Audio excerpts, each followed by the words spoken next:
Assalamualaikum warahmatullahi wabarakatuh. Saya Adita Trinda Kusuma, NIM 35 2023 001. Di sini saya akan memberi tanggapan tentang soal-soal yang telah diberikan.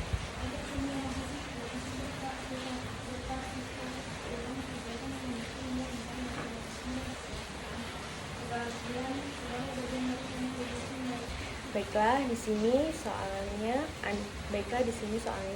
Anda dipersilakan untuk mendiskusikan dengan teman sekelompok tentang kondisi negara Indonesia dewasa ini dilihat dari penyelenggaraan negara. Apakah sudah sesuai dengan Pancasila atau belum?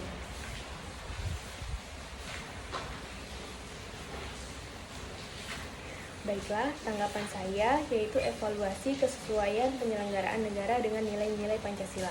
Tanggapan ini akan membahas evaluasi terhadap kesesuaian penyelenggaraan negara Indonesia dengan nilai-nilai Pancasila, termasuk kritik dan saran untuk perbaikan, mulai dengan menegaskan pentingnya Pancasila sebagai dasar ideologi negara yang seharusnya tercermin dalam setiap kebijakan dan tindakan pemerintah. Sebutkan bahwa Pancasila tidak hanya sebuah simbol, tetapi harus menjadi pedoman nyata dalam praktik bernegara. Analisis beberapa kasus di mana penyelenggaraan negara mungkin belum sepenuhnya sesuai dengan nilai-nilai Pancasila.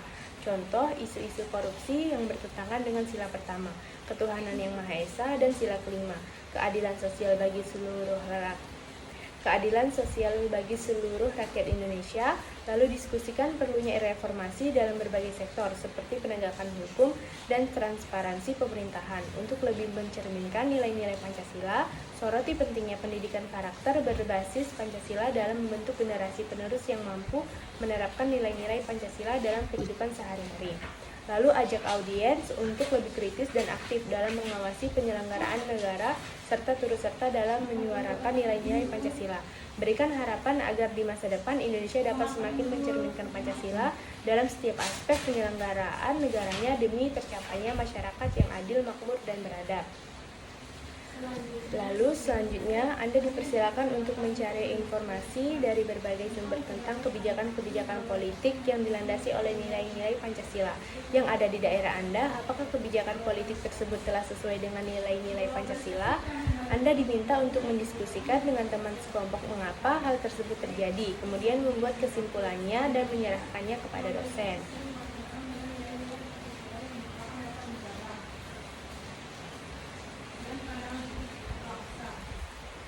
Tanggapan saya yaitu menghadapi tantangan konsumerisme di era digital dan upaya penanggulangannya, mulai dengan mengidentifikasi pengaruh era digital dan media sosial dalam mendorong gaya hidup konsumerisme. Jelaskan bahwa kemudahan akses informasi dan kemudahan transaksi elektronik mempengaruhi pola konsumsi masyarakat secara signifikan.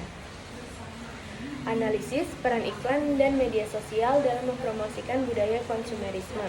Contoh, influencer yang seringkali mempromosikan produk-produk yang tidak selalu esensial. Diskusikan dampak negatif dari konsumerisme yang berlebihan, seperti meningkatnya limbah elektronik dan barang-barang sekali pakai yang merusak lingkungan. Soroti juga bagaimana konsumerisme dapat menyebabkan kesenjangan sosial dan ketidakadilan ekonomi karena perbedaan daya beli masyarakat. Lalu, edukasi masyarakat mengenai pentingnya konsumsi yang bertanggung jawab dan sadar lingkungan. Promosikan prinsip-prinsip konsumsi berkelanjutan dan ekonomi sirkular. Dorong pemerintah dan lembaga pendidikan untuk memperkuat kurikulum yang menekankan pendidikan konsumerisme dan literasi finansial sejak dini. Promosikan gerakan-gerakan sosial yang mendukung penggunaan produk lokal dan ramah lingkungan, serta kampanye anti-konsumerisme yang menekankan nilai-nilai kebersamaan dan keberlanjutan. Tekankan bahwa perubahan gaya hidup konsumerisme memerlukan upaya kolektif dari seluruh lapisan masyarakat. Ajak audiens untuk berpartisipasi aktif dalam mengurangi dampak negatif konsumerisme dengan menjadi konsumen yang lebih bijak dan bertanggung jawab. Lalu soal selanjutnya, Anda dipersilakan untuk mendiskusikan hakikat nilai Pancasila tentang sila kelima, keadilan sosial bagi seluruh rakyat Indonesia, sehingga terlihat aplikasinya dalam kehidupan masyarakat dan bernegara.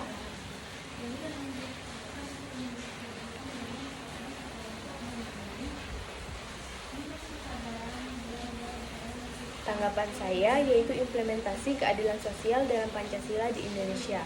Buka dengan menggarisbawahi pentingnya sila kelima dalam konteks keadilan sosial dan pemerataan kesejahteraan di Indonesia.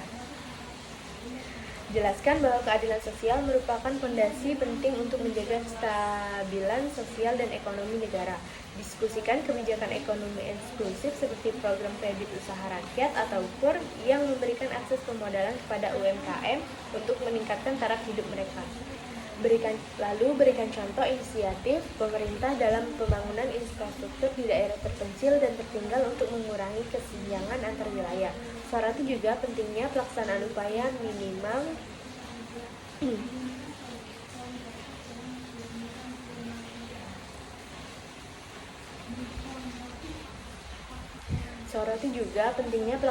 upah minimum regional UMR yang adil yang memastikan pekerja mendapatkan upah layak sesuai dengan kebutuhan hidup di daerah masing-masing.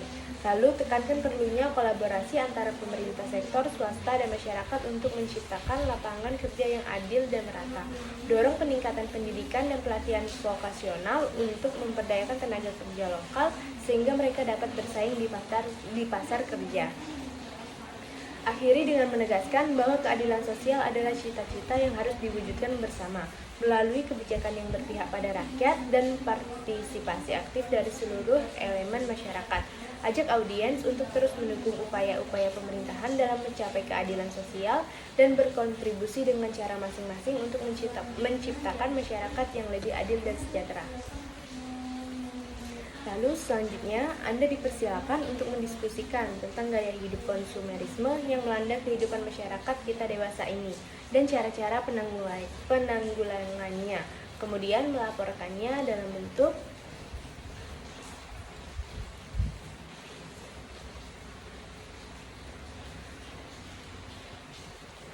Untuk tanggapan saya, yaitu penilaian terhadap kebijakan politik daerah berdasarkan Pancasila, bukan dengan penegasan tentang peran Pancasila sebagai dasar negara yang harus menjadi pedoman dalam setiap kebijakan politik di semua tingkatan pemerintahan, termasuk daerah. Jelaskan bahwa kebijakan yang sesuai dengan nilai-nilai Pancasila akan membawa kesejahteraan dan keadilan bagi seluruh rakyat Indonesia. Berikan contoh kebijakan politik di daerah, misalnya kebijakan pelestarian lingkungan yang mencerminkan sila ketiga Pancasila, yaitu Persatuan Indonesia. Kebijakan ini mungkin melibatkan program penghijauan dan pengelolaan sampah yang melibatkan masyarakat secara aktif. Evaluasi apakah kebijakan ini telah berhasil memupuk rasa persatuan dan kebersamaan di antara warga, serta dampaknya terhadap kualitas lingkungan hidup di daerah tersebut. Diskusikan apakah kebijakan tersebut juga mencerminkan nilai-nilai keadilan sosial dengan memastikan bahwa semua kelompok masyarakat, termasuk yang kurang mampu, mendapatkan manfaat dari program tersebut. Identifikasi hambatan dalam implementasi kebijakan tersebut seperti kurangnya anggaran, dukungan politik atau partisipasi masyarakat yang rendah. Sarankan langkah-langkah perbaikan seperti meningkatkan partisipasi warga melalui edukasi dan kampanye serta memperkuat kerjasama antara pemerintahan daerah, organisasi, masyarakat. Tegaskan kembali bahwa kesuksesan kebijakan politik di daerah sangat bergantung pada seberapa baik nilai-nilai Pancasila diintegrasikan dalam proses perencanaan dan pelaksanaannya. Ajak audiens untuk lebih kritis dan aktif dan mengawasi pelaksanaan kebijakan daerah serta berkontribusi dalam memastikan kebijakan tersebut adil, inklusif, dan berkelanjutan sesuai dengan nilai-nilai Pancasila. Lalu, selanjutnya, berdasarkan uraian di atas, Anda dipersilakan untuk mengemukakan kegiatan kemahasiswaan yang dapat dikategorikan bela negara. Kemudian Anda dipersilakan untuk mendiskusikan dengan teman sekelompok mengenai tingkat kesadaran bela negara di kalangan mahasiswa dan merumuskan kesimpulan hasil diskusi tersebut untuk diserahkan kepada dosen.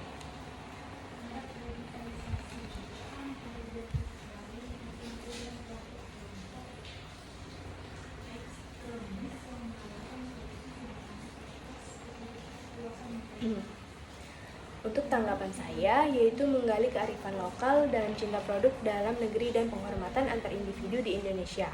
Buka dengan menjelaskan bahwa kearifan lokal merupakan bagian penting dari identitas nasional yang mengajarkan nilai-nilai luhur, termasuk cinta terhadap produk dalam negeri dan penghormatan terhadap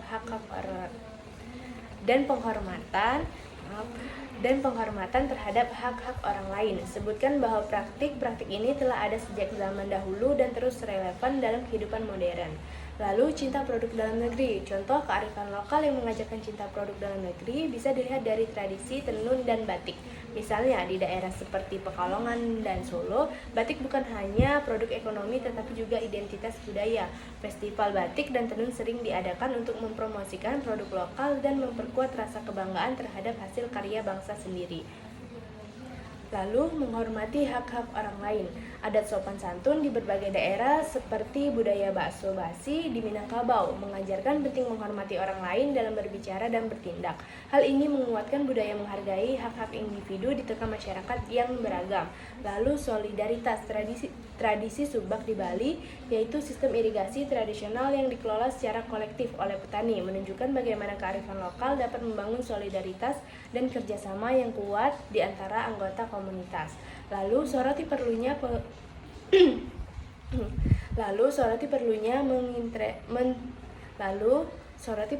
mengintegrasikan nilai-nilai kearifan lokal dalam kurikulum pendidikan untuk memastikan generasi muda memahami dan menghargai warisan budaya mereka. Ajak pelaku industri dan pemerintah untuk terus mendukung dan mempromosikan produk-produk lokal melalui kebijakan dan kampanye pemasaran yang kreatif. Lalu akhiri dengan menegaskan bahwa kearifan lokal adalah aset berharga yang harus terus dilestarikan dan dikembangkan agar relevan dengan tantangan zaman. Ajak audiens untuk aktif terlibat dalam mempromosikan dan menggunakan produk lokal serta mempraktikkan nilai kearifan lokal dalam kehidupan sehari-hari untuk membangun masyarakat yang solid dan saling menghormati. Lalu selanjutnya Anda dipersilakan menggali informasi untuk memperkaya pengetahuan tentang sumber sosiologis kearifan lokal dalam hal kehidupan beragama, menghormati hak-hak orang lain, bentuk solidaritas dan rasa cinta terhadap produk dalam negeri yang ada dalam kehidupan masyarakat Indonesia sejak dahulu sampai sekarang. Diskusikan dengan teman kelompok Anda.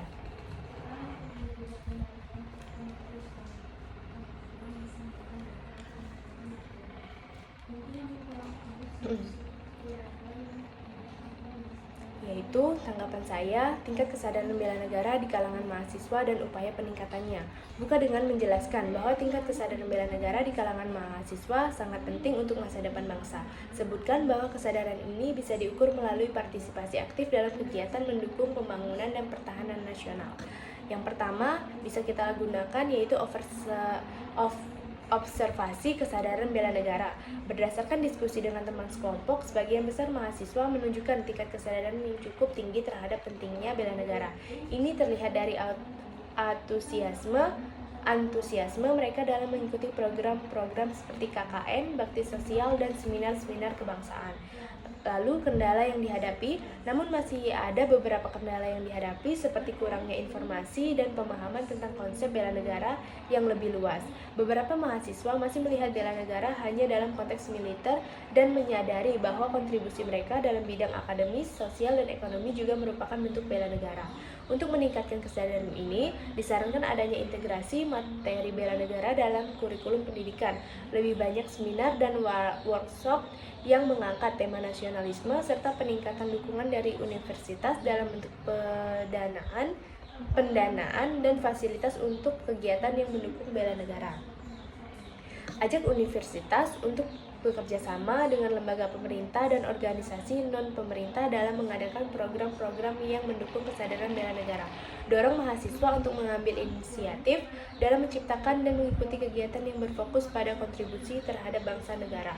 Akhiri dengan menekankan bahwa kesadaran bela negara di kalangan mahasiswa harus terus ditingkatkan melalui pendidikan, partisipasi aktif, dan dukungan dari berbagai pihak. Ajak semua pihak baik mahasiswa maupun institusi pendidikan untuk bersama-sama bekerja dalam menumbuhkan rasa cinta tanah air dan tanggung jawab terhadap masa depan di Indonesia. Lalu selanjutnya Anda dipersilakan untuk mendiskusikan tentang berbagai tantangan globalisasi yang bertentangan dengan nilai-nilai Pancasila, sekaligus solusi untuk mengatasi dampak negatif globalisasi.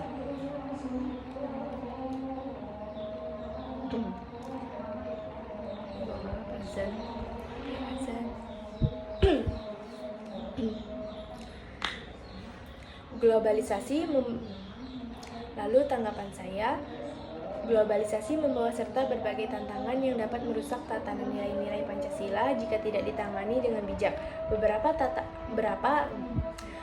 Lalu tanggapan saya, globalisasi membawa serta berbagai tantangan yang dapat merusak tatanan nilai-nilai Pancasila jika tidak ditangani dengan bijak. Beberapa tantangan utama dan solusi adalah sebagai berikut. Yang pertama, ada erosi budaya lokal. Globalisasi membawa arus budaya asing yang kuat yang dapat mengikis budaya lokal dan tradisional Indonesia.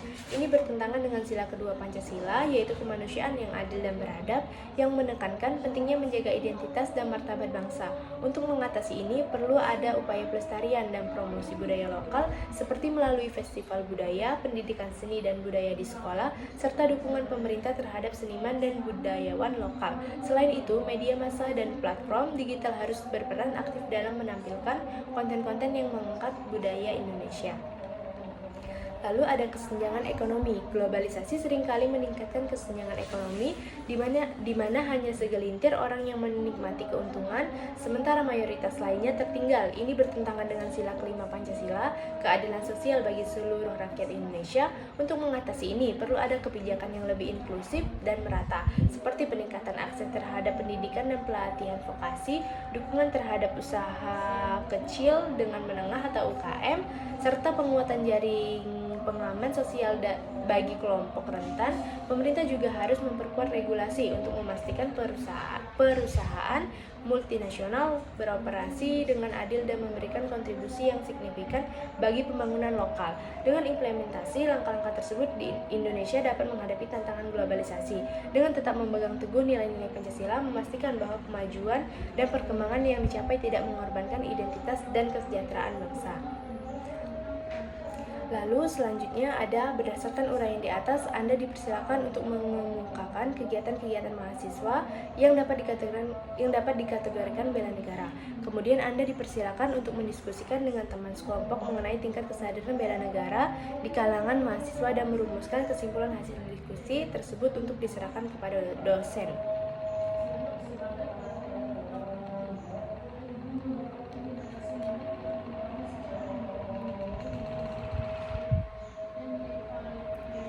Yaitu tanggapannya menggali kearifan lokal dalam cinta produk dalam negeri dan penghormatan antar individu di Indonesia.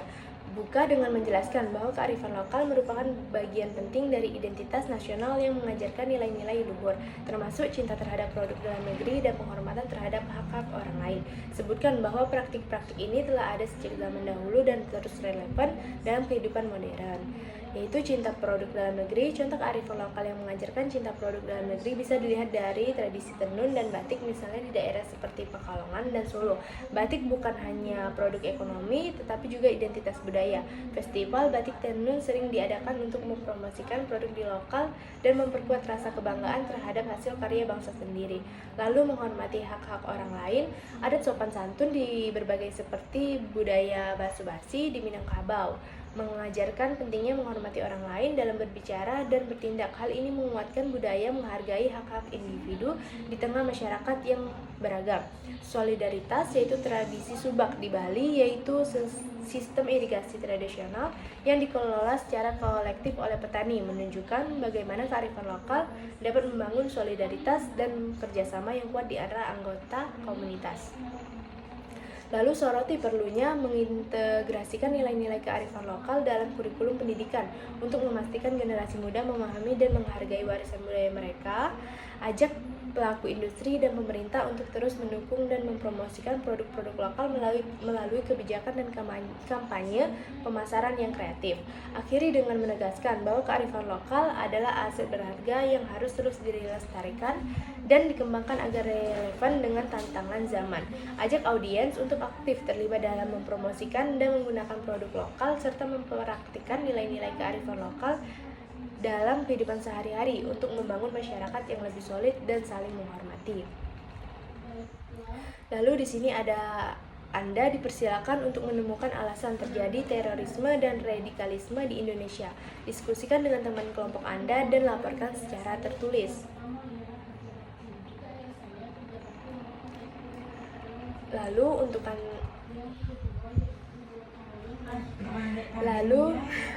Lalu untuk tanggapan saya, yaitu penyebab terorisme dan radikalisme di Indonesia, yaitu yang pertama ada krisis identitas dan identitas agama. Banyak individu yang mengalami krisis identitas mencari jawaban atas pertanyaan-pertanyaan tentang siapa mereka dan tempat mereka dalam masyarakat.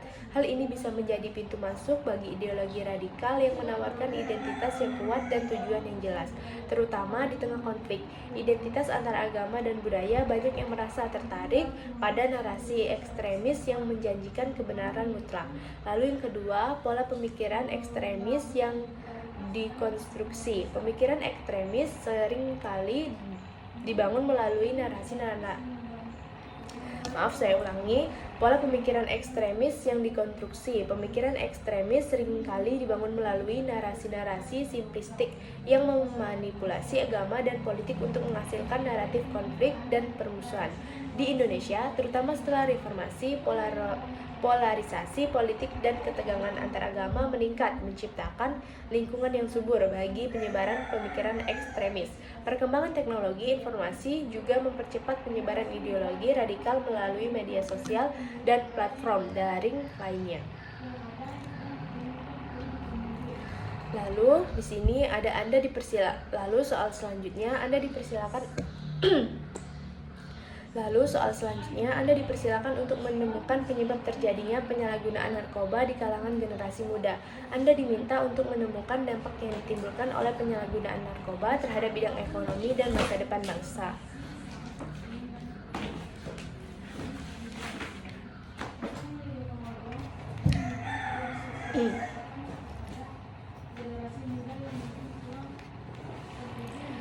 Di sini tanggapan saya, yaitu penyalahgunaan narkoba di kalangan generasi muda adalah masalah kompleks yang memerlukan pemahaman mendalam mengenai penyebabnya dan dampak yang ditimbulkannya. Berikut adalah penyebab penyalahgunaan narkoba di kalangan generasi muda serta dampaknya terhadap bidang ekonomi dan masa depan bangsa. Yang pertama yaitu curiosity dan eksperimen.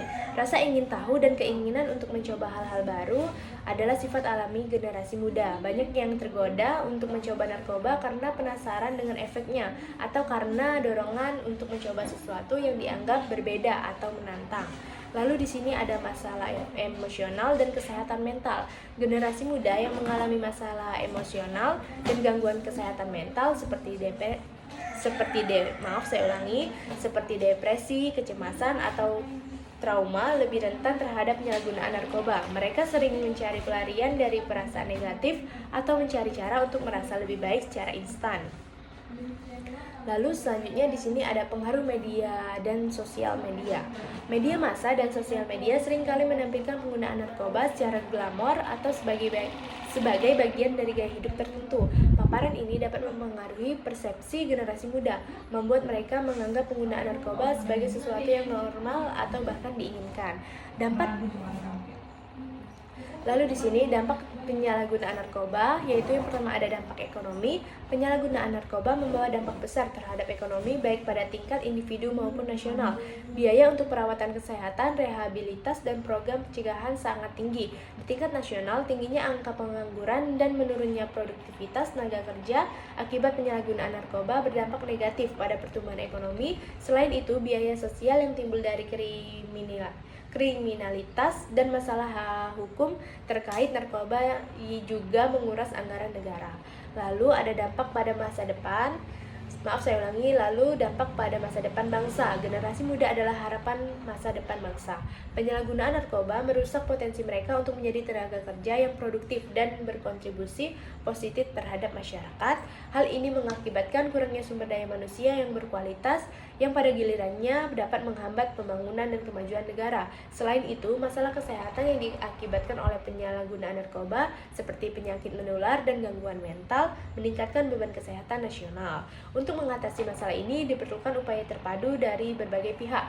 Pendidikan dan kampanye kesadaran mengenai bahaya narkoba harus ditinggalkan di sekolah-sekolah dan komunitas. Pemerintahan perlu memperkuat regulasi dan penegakan hukum terhadap peradaban narkoba, serta menyediakan fasilitas rehabilitas yang memadai. Keluarga juga memegang peran penting dalam memberikan dukungan dan pengawasan kepada anak-anak mereka, memastikan mereka memiliki lingkungan yang aman dan positif untuk berkembang. Dengan langkah-langkah yang komprehensif, diharapkan generasi muda dapat terhindar dari jerat narkoba, sehingga mereka dapat berkontribusi secara maksimal untuk masa depan bangsa yang lebih baik. Lalu soal selanjutnya yaitu Anda dipersilakan untuk menelusuri nilai-nilai kearifan lokal dari daerah Anda masing-masing yang mencerminkan sila-sila Pancasila seperti nilai ketuhanan, kemanusiaan, persatuan, musyawarah, dan keadilan.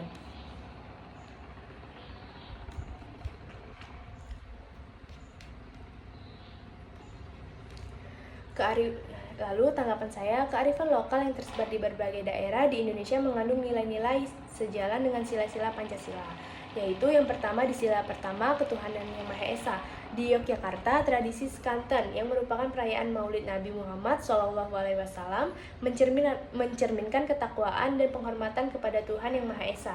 Sekanten melibatkan berbagai ritual keagamaan termasuk membaca ayat-ayat suci Al-Quran dan doa bersama yang menunjukkan pentingnya nilai ketuhanan dalam kehidupan masyarakat.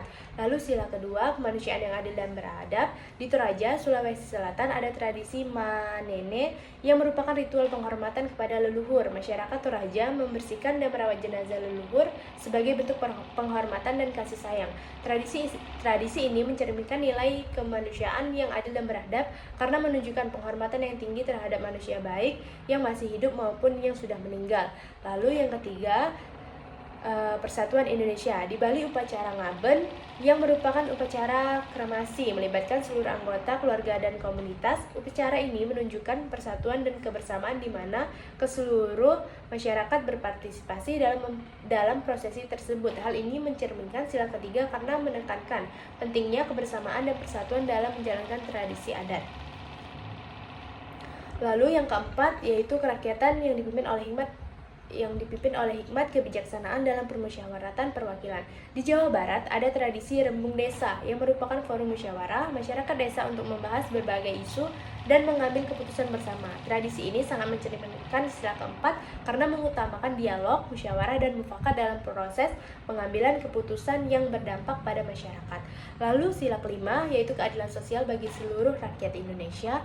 Di Sulawesi Tengah terdapat tradisi Siri Napej yang berarti harga diri dan solidaritas. Masyarakat Bugis Makassar menjunjung tinggi nilai keadilan sosial melalui semangat solidaritas dan saling membantu, terutama dalam menghadapi kesulitan bersama. Ini mencerminkan sila kelima karena menekankan pentingnya keadilan dan kesejahteraan bersama. Dengan mengamalkan nilai-nilai kearifan lokal ini, masyarakat dapat menjaga melestarikan budaya serta memastikan bahwa nilai-nilai Pancasila terus hidup dalam kehidupan sehari-hari, menjaga harmoni, keadilan, dan persatuan di tengah keragaman bangsa Indonesia. Lalu soal selanjutnya, Anda dipersilakan untuk mendeskripsikan dan mengkritisi faktor penyebab rendahnya pemahaman dan pengamalan tentang nilai-nilai Pancasila dalam masyarakat Indonesia dewasa ini. Kemudian mendiskusikan dengan teman sekelompok dan melaporkannya secara tertulis.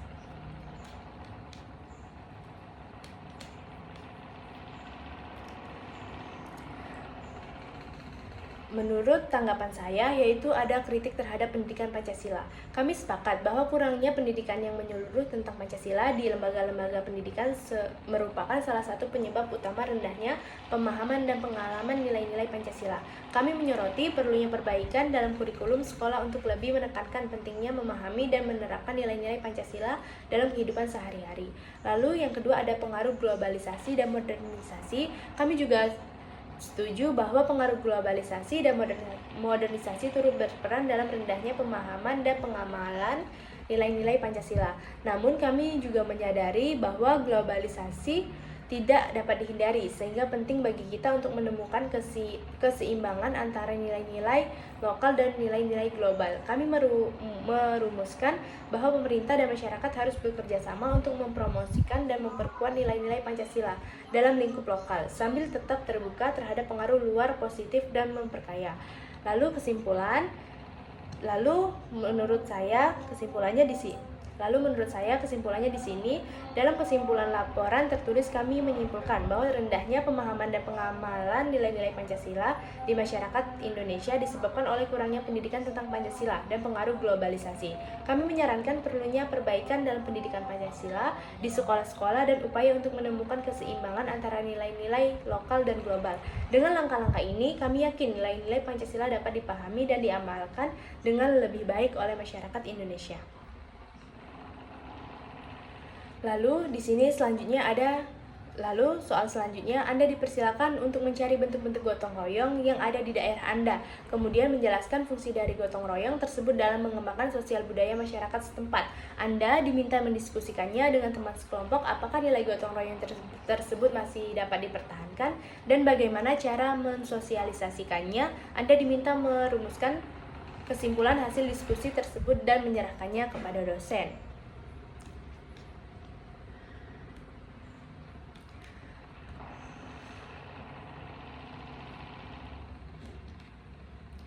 Baiklah, di sini untuk tanggapan saya yaitu setelah mendiskusikannya bentuk-bentuk gotong royong dan fungsinya dalam pengembangan sosial budaya masyarakat setempat dengan teman sekelompok, kami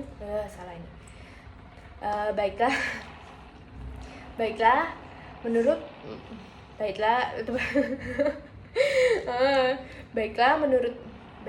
pendapat saya yaitu yang pertama, cara mensosialisasikan nilai gotong royong, kami merumuskan beberapa cara.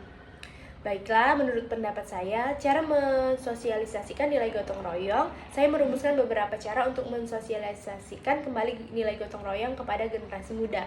Yang pertama yaitu ada pendidikan karakter di sekolah, menyertakan pendidikan tentang nilai-nilai gotong royong dan kurikulum sekolah, baik melalui pelajaran formal maupun kegiatan ekstrakurikuler, seperti kegiatan sosial dan lingkungan. Lalu yang kedua ada kampanye kesadaran di media sosial, menggunakan media sosial sebagai platform untuk mengkampanyekan nilai gotong royong dan mendorong partisipasi aktif generasi muda dalam kegiatan gotong royong lokal. Lalu melibatkan generasi muda dalam acara adat lokal, menggunakan generasi muda untuk turut serta dalam persiapan dan pelaksanaan acara adat lokal sehingga mereka dapat merasakan langsung manfaat dan nilai-nilai gotong royong tersebut. Lalu kesimpulan dari tanggapan saya, dalam kesimpulan hasil diskusi ini menegaskan pentingnya nilai gotong royong dalam mengembangkan solidaritas, mempertahankan budaya, dan menciptakan harmoni dalam masyarakat. Kami sepakat bahwa nilai gotong royong ini masih relevan dan perlu dipertahankan. Sementara juga menyadari perlunya upaya untuk mensosialisasikan kembali nilai-nilai tersebut kepada generasi muda dengan langkah-langkah yang diusulkan. Kami yakin nilai gotong royong akan tetap menjadi bagian penting dari identitas dan kehidupan masyarakat setempat. Baiklah, itu tadi tanggapan-tanggapan dari saya tentang soal-soal yang telah diberikan. Bila ada salah kata, saya mohon maaf. Kepada Allah, saya mohon ampun. Saya akhiri. Wabillahi taufiq wal hidayah. Wassalamualaikum warahmatullahi wabarakatuh.